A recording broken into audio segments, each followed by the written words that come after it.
Hey guys, नमस्ते, welcome to my channel. आज हम यूनिट डिजिट थ्योरी के बारे में आगे बढ़ेंगे। अगर आपने पार्ट 1 नहीं पढ़ा है तो मैं डिस्क्रिप्शन में लिंक दे दूंगी और अभी भी आपकी स्क्रीन के राइट साइड कॉर्नर में एक कार्ड डिस्प्ले कर रहा होगा, उसी वीडियो का लिंक उसमें होगा। तो प्लीज आप पहले पार्ट 1 जाके देखें, उससे आपको सुविधा होगी, आपको ये वीडियो बेहतर समझ आएगा। उसमें मैंने 0, 1, 2 और 3 के यूनिट डिजिट थ्योरी समझाए हैं। आज हम 4 के यूनिट डिजिट थ्योरी से स्टार्ट करेंगे। चलिए देखते हैं। अब 4 टू द पावर 1 क्या होता है? तो 4 to the power 1 equals to 4 itself and 4 square equals to 4 into 4 equal to 16, right? Again 4 to the power 3 क्या होता है? तो 4 multiplied 3 times, that is 4 into 4 into 4, that means 64, right? Again 4 to the power 4 equals to, अब इसे हम दो तरीके से लिख सकते हैं। एक जैसे मैं लिखती आई हूं 4 into 4 into 4 into 4, या फिर हम ऐसे भी लिख सकते हैं 4 क्यूब into 4, क्योंकि अगर कोई पावर नहीं है दैट मीन्स उस पे 1 पावर चढ़ा है, करेक्ट। ऑल्सो हमें पता है कि अगर दो नंबर्स के बेसिस सेम हो तो उनके जो पावर्स हैं वो ऐड अप हो जाते हैं। तो हम अगर इस पावर को स्प्लिट कर देते हैं 3 और 1 में, तो यहाँ कोई पावर अगर नहीं है तो 1 इम्प्लाइड है एंड 3 + 1 इक्वल्स टू 4, तो वो सेम हो जाएगा। तो ये इक्वल हो जाएगा 4 4 जा 16, 6 कैरीड 1, 4 6 जा 24 एंड 1 25, 256 के। अगेन जब हम 4 टू द पावर 5 लेंगे तो that will mean 4 to the power 4 into 4 again, okay. और क्योंकि हम यूनिट डिजिट थ्योरी पढ़ रहे हैं और हमें यूनिट डिजिट बताना है सिर्फ हमारे सोल्यूशन का, तो हम इसमें से पूरा मल्टीप्लाई करने की जगह सिर्फ उसका यूनिट डिजिट कैरी कर सकते हैं। ये मैंने पार्ट 1 में बताया है, ओके। आई होप आपको याद होगा अगर आपने पार्ट 1 देखा है तो ये 6 हमारा यहाँ आ जाएगा, ये सिर्फ यूनिट डिजिट है। और इनटू ये 4 हम करेंगे तो वो इक्वल हो जाएगा 24 के। इस 2 से हमें कोई मतलब नहीं है, हमें इसके यूनिट डिजिट 4 से सिर्फ मतलब है, ठीक है। अगेन जब हम 4 टू द पावर 6 करेंगे तो ये फिर से 4 टू द पावर 5 into 4 हो जाएगा, और 4 टू द पावर 5 का यूनिट डिजिट हमारा 4 था, तो 4 into 4 और हमारा यूनिट डिजिट 4 4 जा क्योंकि 16 होता है, इस 1 से कोई मतलब नहीं है, 6 हमारा यूनिट डिजिट होगा 4 टू द पावर 6 का, ओके। अब अगर आपने ध्यान दिया होगा तो हम यहाँ एक पैटर्न फॉलो कर रहे हैं जो कि 2 और 3 से मिलता जुलता नहीं है। 2 और 3 दोनों ही केसेस में हमारा जो पैटर्न था वो हर 4th पावर के बाद चेंज होता था, या यूं कहें कि हर 4th पावर हमारा सेम आता था। लेकिन 4 के केस में हर 2nd पावर हमारा सेम आ रहा है। देखिए आप, 2nd में हमारा 6 है, फिर 2 टू जा 4th पावर में हमारा 6 है, फिर 2 3 जा 6th पावर में हमारा 6 है। अगर आप ऐसे ही कैलकुलेट करते जाइएगा तो आप पाइएगा कि 2 4 जा 8th पावर में भी हमारा 6 आएगा यूनिट डिजिट, फिर 10th पावर में यूनिट डिजिट 6 आएगा, 12th पावर में यूनिट डिजिट 6 आएगा, ओके। मतलब हर दूसरा पावर जो हम इंक्रीज करेंगे 4 का तो उसका यूनिट डिजिट 6 आएगा। और इसीलिए 2 और 3 में जैसे कि हम 4 से डिवाइड करते थे पावर को, यहाँ पे हम पावर को 2 से डिवाइड करेंगे। प्रोसीजर ऑलमोस्ट सेम है, बस किस नंबर से हम पावर को डिवाइड करते हैं वो चेंज हो जाएगा, ओके। तो हमारा स्टेप 1 क्या होगा? स्टेप 1 हमारा इसमें हो जाएगा 4 के केस में कि हम जो पावर होगा हमारा, जो मतलब किसी भी नंबर, कोई भी नंबर जिसका यूनिट डिजिट 4 है, उस नंबर का अगर कुछ पावर दिया हुआ है और उसका यूनिट डिजिट हमें निकालने को बोला गया है, तो हम उसे निकालने के लिए स्टेप 1 हम क्या करेंगे? तो जो भी हमारा पावर है उस नंबर का उसे 2 से डिवाइड करेंगे सबसे पहले। ओके, ये हमारा स्टेप 1 होगा और 2 से डिवाइड करने के बाद हम अपना रिमाइंडर निकाल लेंगे। तो कुछ भी हमारा रिमाइंडर आ सकता है और ऑब्वियस है क्योंकि हम 2 से डिवाइड कर रहे हैं तो 2 ही रिमाइंडर्स हमारे आ सकते हैं, या तो 0 नहीं तो 1। फिर 1 से बड़ा तो 2 इटसेल्फ हो जाएगा, तो वो डिवाइड हो जाएगा, राइट। मान लीजिए हमारा पावर जो है वो कोई भी एक नंबर लेते हैं हम एग्जाम्पल के लिए, 4 6 8 9 4। ओके, और इस पे हम पावर चढ़ाते हैं 298। ठीक है, अब क्या है, क्योंकि हमारा यूनिट डिजिट 4 है तो हम इस पावर को रूल के हिसाब से 2 से डिवाइड करेंगे। अब या तो ये नंबर 2 से डिवाइड हो जाएगा और रिमाइंडर हमारा 0 आएगा, और या तो अगर यहाँ 8 ना होके 7 होता या 9 होता तो हमारा जो नंबर है वो 2 से डिवाइड नहीं होगा क्योंकि ये इवन नहीं हो के ऑड है, और हमारा रिमाइंडर 1 आएगा।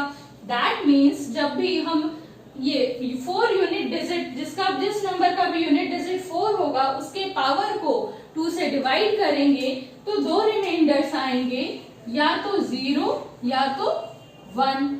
करेक्ट। अब स्टेप 2 में क्या करना है, सेम काम जो हम 2 और 3 के केसेस में करते थे, दैट इज कि हमें 4 टू द पावर r निकालना होगा। ओके, यानी कि अगर ये रिमाइंडर हमारा 0 है तो 4 टू द पावर 0, या अगर रिमाइंडर हमारा 1 है तो 4 to the power 1। And that means step 2 का रिजल्टेंट हमारा किसी भी नंबर पे जब हम 0 पावर चढ़ाते हैं तो हमारा वैल्यू क्या आता है, 1, राइट। तो स्टेप 2 का रिजल्टेंट या तो 1 होगा या फिर 4 होगा। ऑल्सो आपने एक चीज तो नोटिस की ही होगी कि जैसे हम 2 और 3 के केसेस में ये फाइंड करते थे कि जो हमारा पावर है यूनिट डिजिट 2 या 3 वाले नंबर्स का जो पावर है वो 4 का मल्टीपल है या नहीं, 4x के फॉर्म में है या नहीं, वैसे नंबर्स जिनका यूनिट डिजिट 4 होगा वैसे नंबर्स के केसेस में हम ये फाइंड करेंगे कि हमारा जो पावर है वो 2x के फॉर्म में है या नहीं, दैट इज वो 2 का मल्टीपल है या फिर नहीं है। अगर वो 2 का मल्टीपल होगा तब तो हम डायरेक्टली बता सकते हैं कि हमारा यूनिट डिजिट जो है वो 4 के केस में 6 होगा, यानी कि अगर 2 का मल्टीपल हुआ तो रिमाइंडर हमारा 0 होगा और 6 into 1 हमारा आंसर 6 ही आएगा, राइट। बट अगर हमारा वो 2 का मल्टीपल नहीं हुआ हमारा जो पावर है तो जैसे 2 के केस में हर 4th पावर में हमारा 6 रिपीट होता था, तो स्टेप 3 में हम 6 into 2 to the power r करते थे, राइट।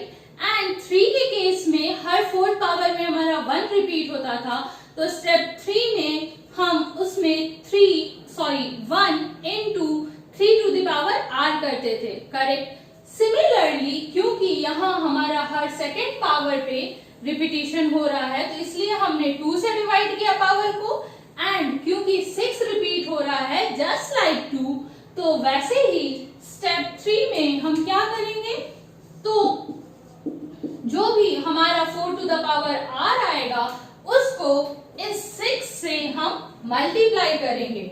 ओके, तो 6 into 4 to the power r, यही हमारा रिजल्टेंट हो जाएगा पूरे क्वेश्चन का।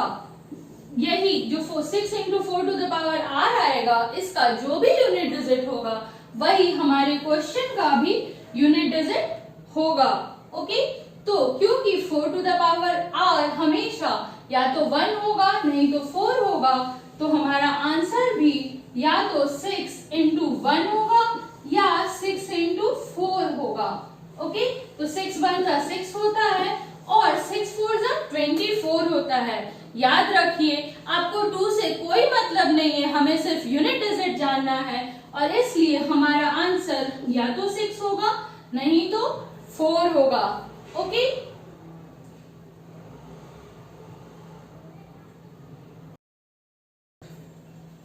अब यहाँ पर एक छोटी सी ट्रिक और है, अगर आप चाहें तो आप यही याद रख सकते हैं। पर अगर आप इसे और थोड़ा शॉर्ट करना चाहें और अगर आप याद रख सकें तो बहुत सिंपल सी बात है, आप ये स्टेप 2 और स्टेप 3 इजीली इग्नोर कर सकते हैं। इन्हें याद रखने की जरूरत बिल्कुल नहीं है, ये मैंने बस समझाने के लिए बताया है। ऐसा हम कैसे कर सकते हैं? तो हम देख रहे हैं हमारे पास सिर्फ 2 ही यूनिट डिजिट्स आ रहे हैं, या तो 4 नहीं तो 6। ऑब्वियसली उन नंबर्स के लिए जिनका यूनिट डिजिट 4 होगा, राइट। तो अगर हमारा रिमाइंडर 0 आता है, दैट मीन्स अगर हमारा जो पावर है वो कंप्लीटली 2 से डिविजिबल हो जाता है, या यूं कहें कि अगर हमारा जो पावर है वो एक इवन नंबर होता है, 2 से कंप्लीटली डिविजिबल हो जाता है, तो हमारा जो यूनिट डिजिट होगा उस पूरे नंबर का वो सिंपली हम बोल सकते हैं 6 होगा। और अगर हमारा पावर 2 से कंप्लीटली नहीं डिविजिबल हो पाता है तो हमारा जो यूनिट डिजिट होगा वो 4 होगा। As simple as that. पर क्योंकि मैंने सारे के रूल्स बताए हैं, स्टेप वाइज बताए हैं, और अगर आप स्टेप वाइज सारे के रूल्स याद रखोगे तो इसे भी मैंने इसलिए एक बार स्टेप वाइज बता दिया। मैं लास्ट में एक चार्ट भी बनवाऊंगी, पढ़ाऊंगी, जिसमें सारे के डिटेल्स होंगे, किसके वो जो पावर होगा, किसके पावर को आपको 2 से डिवाइड करना है, किसके पावर को 4 से डिवाइड करना है, और किन नंबर्स में अगर पावर कुछ भी हो तो यूनिट डिजिट सेम ही रहता है, ठीक 1 की तरह। वो चार्ट मैं लास्ट में पढ़ाऊंगी, ओके। बट यहाँ पे अगर आप चाहें तो स्टेप 2 और स्टेप 3 को इजीली भूल सकते हैं, याद रखने की जरूरत नहीं है। बस ये ध्यान में रखना है कि अगर हमारा पावर एक इवन नंबर है, दैट मीन्स 2 से कंप्लीटली डिविजिबल है, एंड स्टेप 1 में हमारा रिमाइंडर 0 आता है, तो क्योंकि हमें पता है कि इफ पावर इक्वल्स टू 2 का multiple that is 2x, then जो हमारा यूनिट डिजिट होगा वो इक्वल हो जाएगा किसके? तो 6 के, राइट। एंड अगर पावर 2x के इक्वल नहीं है, दैट इज 2 का मल्टीपल नहीं है, तो दूसरा तो एक ही यूनिट डिजिट ही बचता है हमारे 4 के केस में, और वो है 4 इटसेल्फ, ओके। चलिए अब कुछ एग्जांपल्स देखते हैं। आप चाहें तो इस बोर्ड का एक स्क्रीनशॉट रख सकते हैं और अपने कॉपी में नोट्स जरूर बना लें, ताकि जब आप रिवीजन करें तो आपको सुविधा हो। Okay, so the first question is what is the unit digit of 124 to the power 69? Okay, step 1 हमारा क्या था? पहली बात ये है कि 124 टू द पावर 69 का यूनिट डिजिट वही होगा जो कि 4 टू द पावर 69 का यूनिट डिजिट होगा, राइट। इस लास्ट डिजिट के पावर का जो यूनिट डिजिट होगा वही इस पूरे नंबर के पावर का यूनिट डिजिट होगा, करेक्ट। अब हमें स्टेप 1 क्या करना है? हमारा स्टेप 1 क्या था? 4 अगर यूनिट डिजिट है तो उस केस में कि जो भी हमारा पावर है उसे हमें फर्स्टली 2 से डिवाइड करना है, ओके, और रिमाइंडर कैलकुलेट करना है।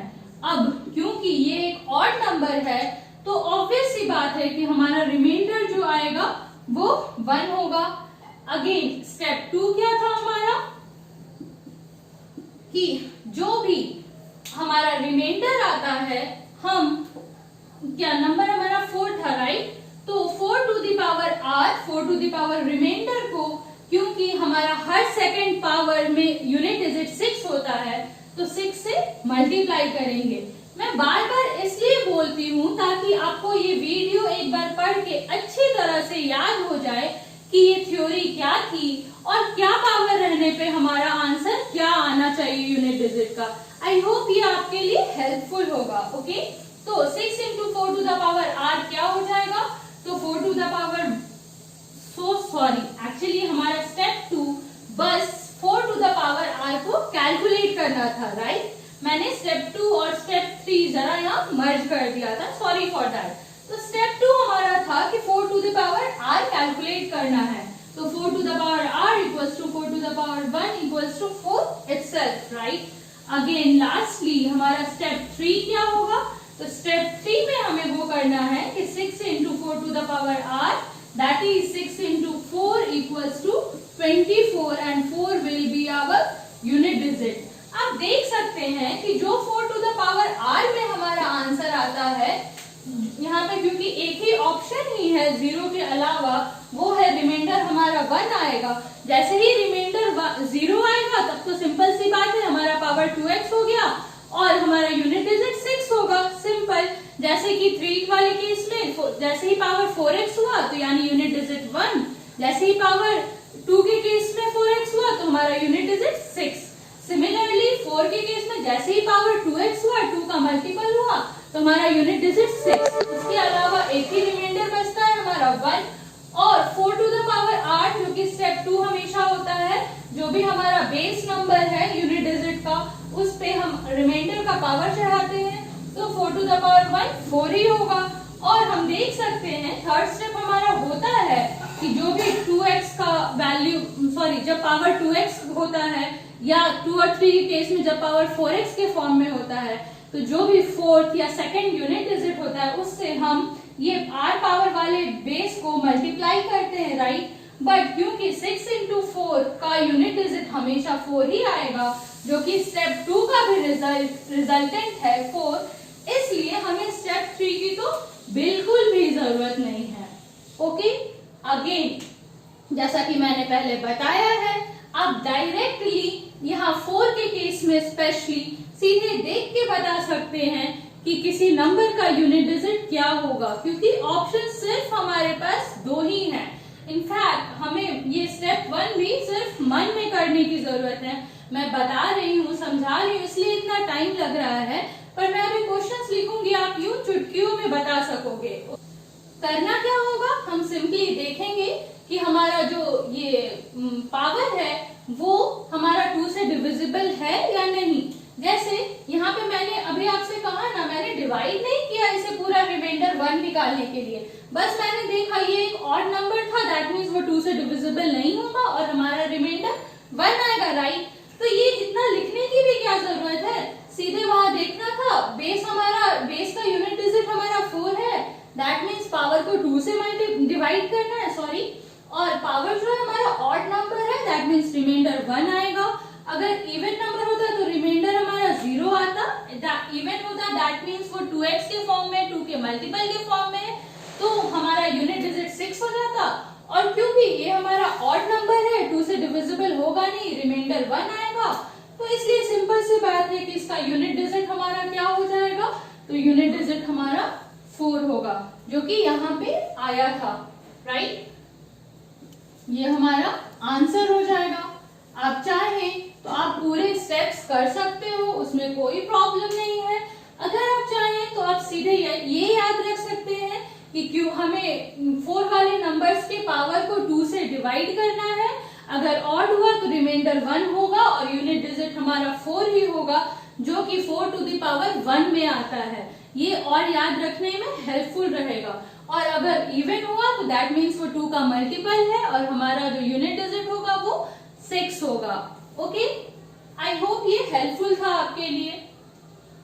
The next question here is 14 to the power 79 multiply to 24 to the power 68। अब हमें इसका यूनिट डिजिट बताना है। ओके, आप चाहें तो वो 3 स्टेप प्रोसेस कर सकते हैं, कोई इशू नहीं है। फर्स्ट स्टेप में 2 से पावर्स को डिवाइड करना है। सेकेंड स्टेप में जो हमारा रिमाइंडर आता है 0 या 1, तो 4 टू द पावर r निकालना है, that is 4 to the power 0 और 4 to the power 1। And third step में जो हमारा यूनिट डिजिट होता है, सॉरी अबाउट दैट, जो भी हमारा यूनिट डिजिट होता है सेकंड नंबर, क्योंकि हम 2 से डिवाइड कर रहे हैं तो हर सेकंड पावर का दैट इज 6, तो उससे 6 से हम मल्टीप्लाई करते हैं 4 टू द पावर r को, दैट इज 6 into 1 और 6 into 4। वो सब मैंने अभी जस्ट आपको पढ़ाया है, आपको पता ही होगा। तो आप चाहें तो आप वैसे कर सकते हैं, या जो मैंने अभी आपको शॉर्ट मेथड बताया मैं उससे बता रही हूँ। तो क्या है यहाँ पे 14 to the power 79 into 24 to the power 68, right. दोनों का हमारा यूनिट डिजिट 4 है, हम जैसा देख सकते हैं। तो ये सेम होगा जो कि 4 का पावर 79 का यूनिट डिजिट होगा multiply to 4 to the power 68 का यूनिट डिजिट होगा, राइट। तो उसके बाद बहुत सिंपल सी थ्योरी है, क्योंकि ये नंबर ऑड है दैट मीन्स ये 2 से डिविजिबल नहीं होगा और इसका यूनिट डिजिट क्या होगा, तो 4 होगा। एंड क्योंकि ये नंबर इवन है तो ये 2x के फॉर्मेट में है, 2 का मल्टीपल है और इसलिए इसका यूनिट डिजिट 6 होगा। और जब हमें इसका आंसर जो निकालना है यूनिट डिजिट क्योंकि निकालना है तो हम इन दोनों नंबर्स के सीधे यूनिट डिजिट्स को हम मल्टीप्लाई कर देंगे, बीच में मल्टीप्लिकेशन का साइन है और जो भी रिजल्टेंट आएगा उसके आगे के डिजिट से हमें कोई मतलब नहीं है, उसका जो यूनिट डिजिट होगा वही हमारा आंसर होगा इस पूरे क्वेश्चन का भी। Correct? Now let's come to our next question which is 23 to the power 81 plus 122 to the power 43 plus 64 to the power 75। Okay, अब हमें क्या करना है कि इन तीनों को अलग अलग सॉल्व करना है और तब मतलब तीनों के अलग अलग यूनिट डिजिट्स निकालने हैं। और जैसे यहाँ मल्टीप्लिकेशन का साइन था तो हमने आपस में मल्टीप्लाई किया था, वैसे ही वहाँ प्लस का साइन है तो हम उन यूनिट डिजिट्स को प्लस कर लेंगे और जो भी हमारा सम आएगा रिजल्टेंट आएगा उसका जो यूनिट डिजिट होगा वही हमारे इस पूरे क्वेश्चन का भी यूनिट डिजिट होगा। ओके, चलिए देखते हैं। तो 3 का पावर 81 है, राइट। स्टेप 1 क्या था हमारे 3 के केस में? तो स्टेप 1 में हमारा जो भी पावर होता है उसे हम 4 से डिवाइड करते हैं, क्योंकि 3 के केस में 4x अगर पावर हो तो हमारा यूनिट डिजिट सेम होता है। तो जब 81 को हम 4 से डिवाइड करेंगे तो स्टेप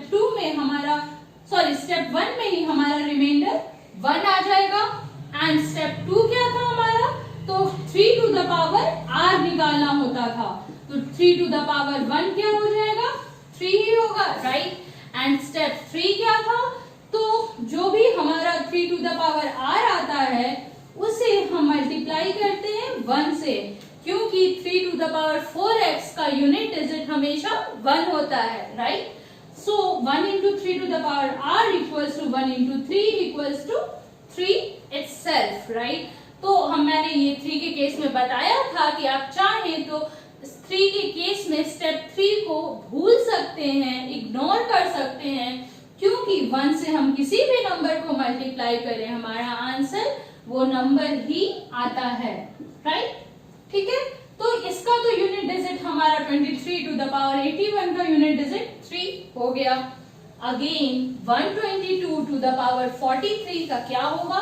तो 2 के केस में भी हम पावर को 4 से ही डिवाइड करते हैं, क्योंकि 2 टू द पावर 4x अगर पावर हमारा 4 का मल्टीपल है तो यूनिट डिजिट हमेशा सेम होता है और वो 6 के इक्वल होता है। 2 to the 4, 4 to the 8 and 8 to the 16, right. तो फिर से यहाँ पे हम 43 को 4 से डिवाइड करेंगे पहले और रिमाइंडर निकाल लेंगे। यहाँ पे हमारा रिमाइंडर 3 होगा, करेक्ट। एंड स्टेप 2 में हम 2 to the power r calculate करेंगे, जो कि यहाँ पे 2 टू द पावर 3 है and 2 to the power 3 equals to 2 1 जा 2, 2 2 जा 4 एंड 4 टू जा 8, राइट। एंड स्टेप 3 में हम क्या करते हैं?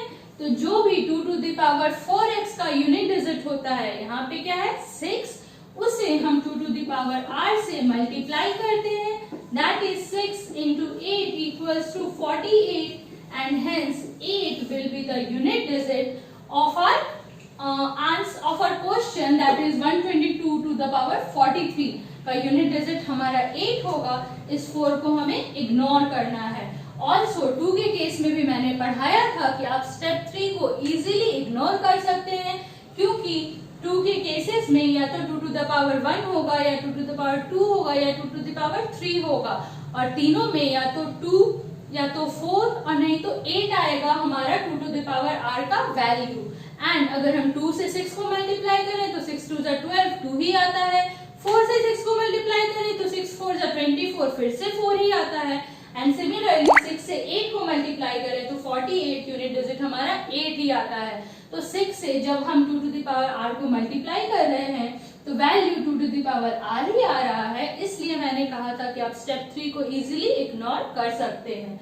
ओके, अब हम ये क्यों करते हैं? ये जो 2 टू द पावर 4x का जो यूनिट डिजिट होता है उससे 2 टू द पावर r को क्यों मल्टीप्लाई करते हैं, या फिर इस केस में 3 टू द पावर 4x का जो यूनिट डिजिट होता है उसको 3 टू द पावर r से क्यों मल्टीप्लाई करते हैं, या फिर 4 के केस में भी 4 टू द पावर 2x का जो यूनिट डिजिट होता है उसे 4 टू द पावर r से क्यों मल्टीप्लाई करते हैं। ये सारी बातें मैंने पार्ट 1 में अच्छी तरह से बताई है। अगर आपने देखा होगा तो आपको याद ही होंगी, और अगर आपसे मिस हो गया है तो प्लीज उसे जाके एक बार आप पढ़ लीजिए। ओके, या आप अगर भूल भी रहे हैं तो एक बार रिवीजन कर लीजिए, it will be very helpful for you. अब 64 टू द पावर 75 का क्या होगा, तो 75 हमारा पावर है यहाँ पे, और 4 का पावर अगर हमारा ऑड होता है तो हमारा यूनिट डिजिट हमें पता है 4 ही होगा, और अगर 4 का पावर इवन होता है तो हमारा यूनिट डिजिट 6 होगा। फिर भी मैं एक बार स्टेप में करके दिखा दूं आपको, तो इसे हम 2 से डिवाइड करते हैं, हमारा रिमाइंडर क्या आ जाएगा, यहाँ पे 1 आ जाएगा। एंड सेकेंड स्टेप में 4 टू द पावर r निकालते हैं, that means 4 to the power 1 equals to 4 itself. And step 3 में हम क्या करते हैं, 4 टू द पावर 2x का जो यूनिट डिजिट होता है, that is 4 to the power 2x का यूनिट डिजिट क्या होता है, अगर पावर 2 का मल्टीपल हो तो यूनिट डिजिट हमारा 6 होता है, तो 6 से 4 टू द पावर r को हम मल्टीप्लाई करते हैं, that is 6 into 4 equals to 24 and hence the unit digit will be 4। अभी तो मैंने कहा ही था बिना कैलकुलेट किए, राइट, आप भी ऐसे चुटकियों में कैलकुलेट कर सकते हो। ओके, तो हमारा यूनिट डिजिट आ जाएगा 4। अब हमें क्या करना है, इन तीनों यूनिट डिजिट्स को सिंपली ऐड कर देना है, और जो भी उसका रिजल्टेंट होगा, उसका जो यूनिट डिजिट होगा, वही हमारे क्वेश्चन का आंसर होगा। सो 3 plus 8 and plus 4, 8 plus 4 12 plus 3 15, and so this 5 will be the answer of our question। That means यही जो 5 है, इस 1 की जरूरत हमें नहीं है, यही जो 5 है ये हमारे इस क्वेश्चन का भी यूनिट डिजिट होगा। ओके, ऑल्सो एक बात मैं यहाँ बताना मिस कर गई कि इस क्वेश्चन को हम एक और तरीके से बना सकते थे, हालांकि ये थोड़ा इजी प्रोसेस है, इसमें टाइम कम लगेगा, और वो ये है सेकंड प्रोसेस जो हमारा होता, क्योंकि 14 टू द पावर 79 का यूनिट डिजिट वही होगा जो 4 टू द पावर 79 का यूनिट डिजिट होगा, और 24 टू द पावर 68 का यूनिट डिजिट वही होगा जो 4 टू द पावर 68 का यूनिट डिजिट होगा, राइट। अब हमारा बेसिस सेम हो गया, तो आप चाहें तो इन दोनों पावर्स को ऐड करके और तब सारे प्रोसीजर के थ्रू जा सकते हैं, या फिर तब देख सकते हैं कि हमारा पावर ऑड आ रहा है या इवन आ रहा है। ऑब्वियसली एक ऑड है लास्ट में 9, और प्लस इवन 8 करेंगे तो 17 हमारा जो यूनिट डिजिट होगा वो हमारा ऑड ही होगा, पर आप ऐसे भी कर सकते हैं, लेकिन उतने लंबे प्रोसेस में जाना ही क्यों, अगर हम डायरेक्टली बता सकते हैं कि यहाँ पे 4 है, इसका पावर हमारा ऑड है तो इसका यूनिट डिजिट 4 होगा, एंड यहाँ इवन है तो यूनिट डिजिट इसका 6 हो जाएगा, एंड हमारा जो रिजल्टेंट होगा 4 6 24, उसका यूनिट डिजिट 4 होगा और इसका आंसर 4 होगा, राइट। क्योंकि हमारा जो कॉम्पिटिटिव एग्जाम है, हम जानते हैं कि टाइम इज एवरीथिंग, टाइम सबसे ज्यादा इम्पोर्टेंट है। इनफैक्ट इस क्वेश्चन में भी हम बहुत सारा टाइम सेव कर सकते थे, कैसे, चलिए देखते हैं। तो यहाँ 23 का पावर 81 था, दैट मीन्स 3 का पावर 81 का यूनिट डिजिट हमें निकालना है। अब 81 है, बेस हमारा 3 है, तो ऑफ कोर्स हम 4 से डिवाइड करेंगे, और 81 को जब हम 4 से डिवाइड करेंगे तो हमारा रिमाइंडर होगा 1, and 3 to the power r यानी 3 to the power 1 equals to 3, right. Secondly हमारा जो यूनिट डिजिट है वो है 2 का पावर 43 जो हमारा पावर है उसे हम 4 से डिवाइड करेंगे और 2 टू द पावर r निकालेंगे। तो जैसे ही 43 को हम 4 से डिवाइड करेंगे हमारा रिमाइंडर होगा 3, and 2 to the power 3 equals to 8, right. Again lastly जो हमारा ये नंबर है, बेस है, उसका यूनिट डिजिट है 4, and 4 to the power 75 is odd, and hence हमारा यूनिट डिजिट क्या होगा 4, राइट। तो इसका यूनिट डिजिट होगा 4, 8 plus 4 12 plus 3 15, और 15 का यूनिट डिजिट है 5, यही 5 हमारा आंसर हो जाएगा इस पूरे क्वेश्चन का। इसका यूनिट डिजिट हमारा क्या हो जाएगा 5 itself, राइट। ऑल्सो हम यहाँ 1 into 3 to the power r क्यों करते हैं, दैट इज 3 के केस में 3⁴x का जो यूनिट डिजिट होता है उससे क्यों मल्टीप्लाई करते हैं 3⁻r को, या 2 के केस में जो 2⁴x का यूनिट डिजिट होता है यानी कि 6, उससे क्यों मल्टीप्लाई करते हैं 2⁻r को। अगर आप ये मैंने पार्ट 1 में बहुत अच्छे से एक्सप्लेन किया है, अगर आप ये समझते हो तो आप ये भी इजीली समझ जाओगे कि हम यहाँ पे 4⁻2x का यूनिट डिजिट यानी कि 6 से क्यों मल्टीप्लाई करते हैं 4⁻r को। मैं यहाँ उसे फिर से एक्सप्लेन करके समझा के डिटेल्स में जाके टाइम नहीं वेस्ट करना चाहती हूँ। अगर आप भूल गए हैं तो प्लीज एक बार पार्ट 1 को जाके देख लें, फास्ट फॉरवर्ड करके ही रिवाइज कर लें। अगर आपके पास बहुत समय नहीं है तो आपको समझ आ जाएगा, याद आ जाएगा एंड देन ये इजी हो जाएगा। बट इन केस आप नहीं समझ पा रहे हो कि यहाँ 6 से क्यों मल्टीप्लाई हो रहा है 4⁻r, तो आप प्लीज या तो नीचे दिए गए कमेंट सेक्शन के थ्रू मुझे बताएं, मुझसे पूछें, या फिर मेरे मेल आईडी crackmathematics@gmail.com के थ्रू मुझसे जरूर पूछें। ऑल्सो मेरा FB पेज है, मेरा Instagram ID है, सब मैंने नीचे दे रखा है लिंक में, आप प्लीज उसमें जाएं, मुझे फॉलो करें और आपके कोई भी क्वेश्चंस हैं तो आप मुझे वहां भी पूछ सकते हो। ओके। एंड लास्टली, इतने दिनों तक वीडियोस नहीं अपलोड करने के लिए आई एम रियली सॉरी कि हमारे यूनिट डिजिट थ्योरी के पार्ट 1 और पार्ट 2 में इतना गैप हो गया। Thank you for maintaining all the patience and for not अनसब्सक्राइबिंग me, but I assure you this patience is worthwhile. I will update now regularly. My videos will come regularly just like previous times, and you won't have to wait such long. Okay. Also, I am very sorry for some disturbances that are happening. Actually, I had a change of place and you know how much pain that can be, and I had some other personal issues also due to which I couldn't upload the video for so long. But now all the issues are resolved and I am well settled, so there will be no problem in uploading any video. I will be regular from now on, and there are some disturbances like you must be hearing cooker whistle and some other things, but I will make sure from my next video, at least I will try at max possible. I will take such time slot that those disturbances won't occur. For this one video, please bear them, and once again thank you and sorry also. And lastly, stay home, stay safe, and step out only if absolutely necessary with all the necessary measures. Stay happy, stay blessed. Once again, thank you.